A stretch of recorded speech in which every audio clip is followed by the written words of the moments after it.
Yo, what's up people? It's AK. If you guys don't know, I'm a second year IB student, and today I'll be talking about my ultimate guide to reduce screen time.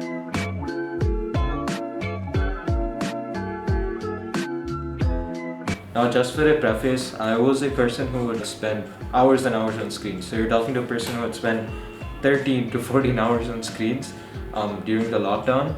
So I would basically take breaks to just eat and sleep, and then the rest of the time I was on my screen all day, and I would watch anime, play video games, watch anime more, play more video games, and yeah, it was just a very bad relationship with screens.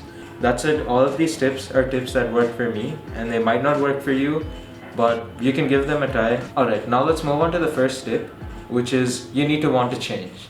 So if you don't want to change, why would you improve your relationship with screens, right? So I see a lot of people who say they want to improve their relationship with screens but don't really have a reason why they want to. I want you to think of what screens are stopping you from doing so that you can have a reason as to why you want to improve your relationship with screens. So maybe you want to exercise more, maybe you aren't reading enough, maybe you want to start journaling or something like that.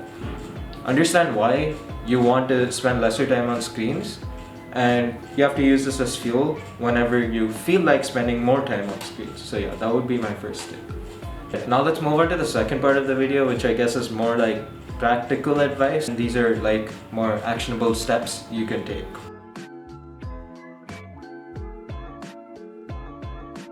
So now the first step is for you to turn off all notifications on your phone. And yes, all notifications, other than the really urgent ones. And now the reason why I say this is because notifications just make it so easy for you to just instantly grab your phone, take a look at it, and then once you take a look at it, that peak just turns into a scroll, and then you're spending so long on whatever app you're on. Another thing I'd highly recommend is to leave your phone in another room. Don't keep it somewhere in your pocket where it's easily accessible, because what happens when your phone is easily accessible is that you can just so easily pull it out of your pocket, take a scroll, and you're just spending hours on social media after that. So yeah, leave it in a different room. And I know this will be really uncomfortable at first, especially not having notifications on. But once you do this for a week, I'm 100% sure you will feel like you have so much more free time. And this is of course really great. And even just doing this step will help you a lot, but I would highly recommend everyone to at least continue till the next step. Alright, now the next step I have is to delete all social media on your phone. Now I'm not sure if everyone would be down to do this, but I'm only asking you to delete all social media on your phone. Now just deleting them on your phone makes it so that they're not so easily accessible. So whenever you just see your phone, you can't pick it up and scroll through social media, right? And I know this sounds stupid, but increasing the friction between you and social media, or you and your screen, will help you reduce your screen time, because I think for most people, the reason why they spend so long on their screen is just because of their phone and how easily accessible it is. And making these apps only accessible on your desktop will just make it so much easier to reduce your screen time. Now the next tip I have for you guys is to set specific time intervals for when you want to use social media. Now what I mean by this is to set specific times of the day where you're okay with using whatever applications on your phone you want to. So maybe you can do this 7 to 7:30 every day or something like that. The reason why I ask you to do this is because it will actually kind of give you something to look forward to at the end of the day. And it's also good knowing that you have another time to check social media. It could be a motivating factor for you to not look at your phone before that time. And another thing I'd like to mention is that absolutely please stick to the time limit. I'm sure if you do, you will feel a lot of benefits. When you do set a time limit, I feel like you feel a lot more of the benefits of social media than the downsides of these applications.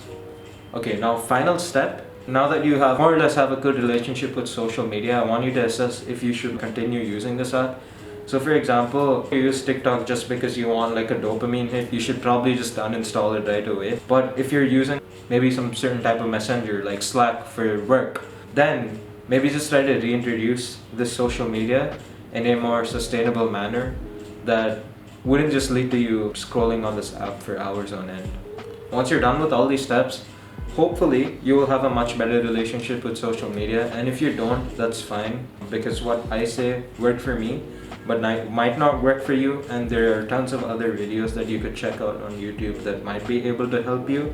After you stop using social media, I feel like there's so much freedom associated with it, and you can just spend a lot more time doing other things you like just spending time with friends, maybe studying more, reading more, journaling, exercising. There's just so many other better things you can do instead of scrolling through a phone. Now, I'm not asking you to cut it off entirely, but you can just replace them with better habits. And if you spend a smaller amount of time on these apps, you'll have a much better relationship with it. It won't suck the life out of you. You'll also feel the benefits of it if you're using it for a shorter amount of time, and not the disadvantages. That said, I really hope this video helped out anyone watching, and I'll see you guys in the next one. Peace.